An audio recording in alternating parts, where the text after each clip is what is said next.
Each year, Microsoft Research hosts hundreds of influential speakers from around the world, including leading scientists, renowned experts in technology, book authors, and leading academics, and makes videos of these lectures freely available.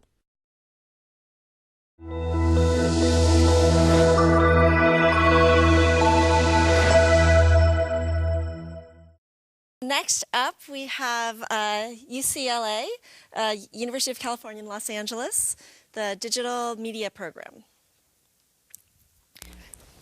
All right. Yes. Hello. Very excited. Seconds away. Okay. I'm very excited, just alone. But by the meantime, I have a friend, Jay and Sue here between. Yeah. Hi. Thank you. Good afternoon. I am Refik Anadol, coming from UCLA Design Media Arts Department. I am a media artist, designer, and researcher. For more than 5 years, I am trying to understand the relationship between the physical and virtual spaces by using 3D video mapping techniques. Mostly try to create performances for public spaces. Especially in my recent studies, I have a chance to also create some installations that are responsive to the audience. The reason why one of the biggest reasons why I am here is a dream that I saw last year around those days. It was a very that one is not working. It was a very shiny dream. There is a building in Los Angeles, Frank Gehry's beautiful design for Los Angeles Philharmonic Orchestra. And the idea was, in that dream, I was just seeing very shiny and beautiful images on that surfaces. And from that moment, why not create a performance that is literally using a data that is coming from 75 orchestra members? And by using 16-channel, now it's getting the research part, now try to get this information by using 16 channels sound, and then try to visualize this information by using space itself. And in order to do that, the space is perfectly acoustically aligned and engineering-wise with sound engineers, and also additionally with Gustavo Dudamel, who is the musical director of the Los Angeles Philharmonic. By his collaboration, his movements will be tracked, and it will be a kind of a second additional idea of putting a story, how he is connecting with the Philharmonic, what is the hidden language between his movements and their responses. Of course, there was a couple of challenges how to use these motions, of course. And to do that, I could use some 3D tracking motion tracking points, and literally very cyborg moment. But instead of that, why not using a Kinect that is upcoming and try to get this nice movement, but with this great demo video. And it's pretty possible, and I believe that with the help of friends and collaborators, this information can be literally very important for the upcoming 21st century's performance stages, and try to understand these beautiful behaviors and create a narrative. And the space is already perfect for tracking, and depending on the first site research, he is already perfectly aligned in a space. And 3D scanning of the building will make it available to use lots of projectors on top of the building. 13 barcode, 26K, very high lumen projectors will be pointing through the building's facades, and also from two different point of views, which is luckily perfectly covering the building's surface. Additionally, this 3D scanning technique will allow me to create much precise visuals, and coming the information from the VVV, a custom-made software, will be tracking the sound and also the motions, and make a hybrid real-time performance engine. And from my previous years, it was already working, and hopefully I would like to make it much better with the greatest support from the collaborators and friends. So it's a pretty little bit understanding the pipeline. And I would like to show you a very short proposal that has got the winning of the proposal for the Music Center. The project is accepted, and it will be ready to go on next year, 2014 May and 2014 September. I would like to share a small part of video, and can we close the lights? That's the mode that. Thank you so much.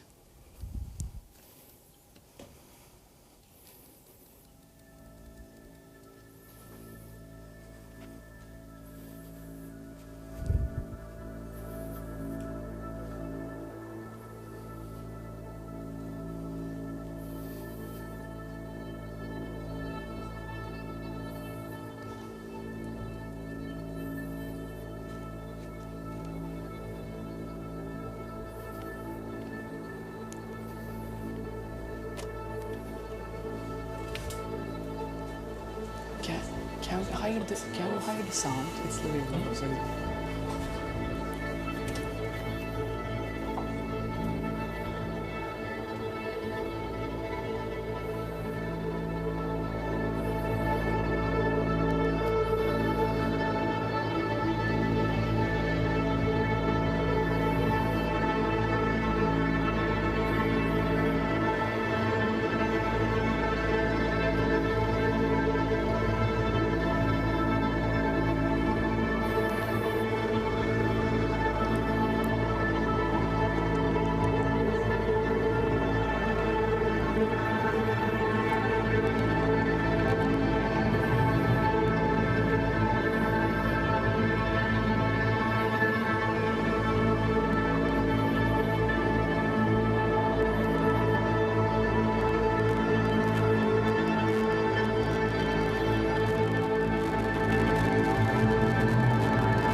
I'd like to just make a small prototype with my friend Jay here.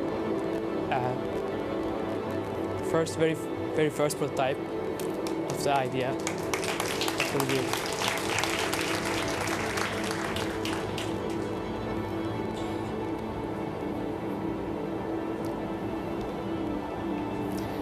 it's version 0.01 literally, but I know that you already seen lots of beautiful examples of interacting, but yeah.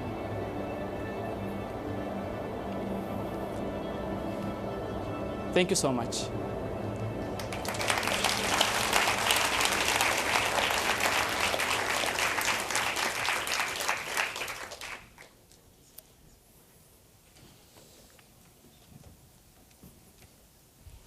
Hi there.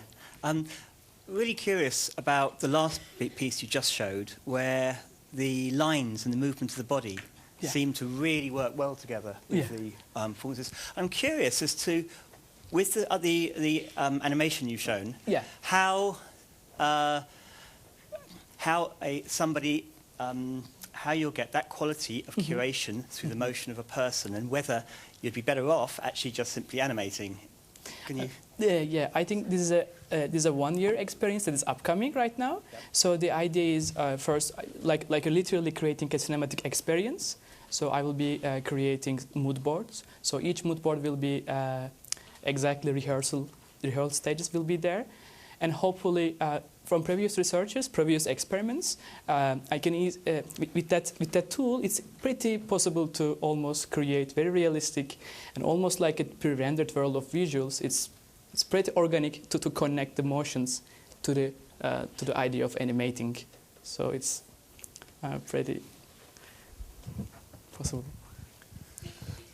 Excuse me, I really like the ambition of the project. I think it's fantastic to move out into the city and start to interact with on that scale, and also that level of organisation involving so many other partners and players and so on. So what we were seeing in the animation that's on the outside of the building is reflecting the conductor's movements on the inside. Yes. So people walking by are going to see basically a kind of a silent but beautiful visual movement across the surface. Yeah, and maybe I forgot to mention, the idea is also putting sound outside the building. So for one night only, the building's function will be literally inverted. So the sound created in the inside will be hearable from the outside, and the movement inside the building will be visible from the outside. So that particular night, the street will be closed, and hopefully people will be enjoying the performance from different angles. So they will be hearing and seeing what is arbitrarily happening inside the building.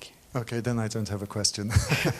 Because I think often with these kinds of visualization projects, when the experience is kind of divorced from the source of data, there might be an intellectual enjoyment, understanding what's triggering it, but from a kind of experiential side, it could just be a beautiful visual treatment. But it's interesting that you're kind of going well beyond that and looking at this more complex interplay. So I wanted to get an audience. I'm going to request an audience comment. The Benka's in the audience, so I thought it'd be great maybe for you to say something. He does some similar. Yeah. You guys have to. Yes. That's all. Yes. Okay. I know. Sorry. Great project. Here. Yeah, thanks, Lily. Great project. Really enjoyed the presentation. I hope we get a chance to talk a little bit more afterwards. I think so. I have a couple of questions, but one is: have you thought of a lot of the visuals that you're displaying are abstract in form, which naturally lend themselves to kind of be adopted to the Frank Gehry building and kind of in this kind of magical expression. But have you thought of any? Yeah, this is kind of what I wanted to see. Things that are actually a little bit more figurative. Yeah. And because that's really difficult to often adapt, especially different viewpoints. You're always showing one viewpoint. So I wanted to get your feeling for how does this multiple viewpoint and figurative descriptions, how do you plan to merge that? Yeah, I think this is one of the biggest challenges of having one point of view for the projecting. But I think in that case, the material will be helpful, because it's a shiny and a little bit glossy material. And for my first test, it was working extremely positively, because even the hotspot is coming from different perspective. The people who are trying to experience the visual have been seeing not only one point of only image that is coming through the projector data, but it was also like a couple of shiny moments that is not only one trompe-l'oeil moment. It may be helpful for the public space experience. And for the organic movements, I was trying to simulate the natural some movements that are happening in the clouds, such as using Houdini and some procedural animations that are pretty possible to connect with the FFT analysis and connect them like a story with that. Oh, thank you. This is great. I just hope to get invited to the opening. Thank you. And just one more question from Don, who was the liaison to UCLA. To be put on the spot, that's great. First of all, it's so exciting to go to UCLA. The work that all the students did was amazing, and this one, is stunning, and I can't wait to see it either. So how do you get people excited about this vision when you're trying to deal with the community and pull this off?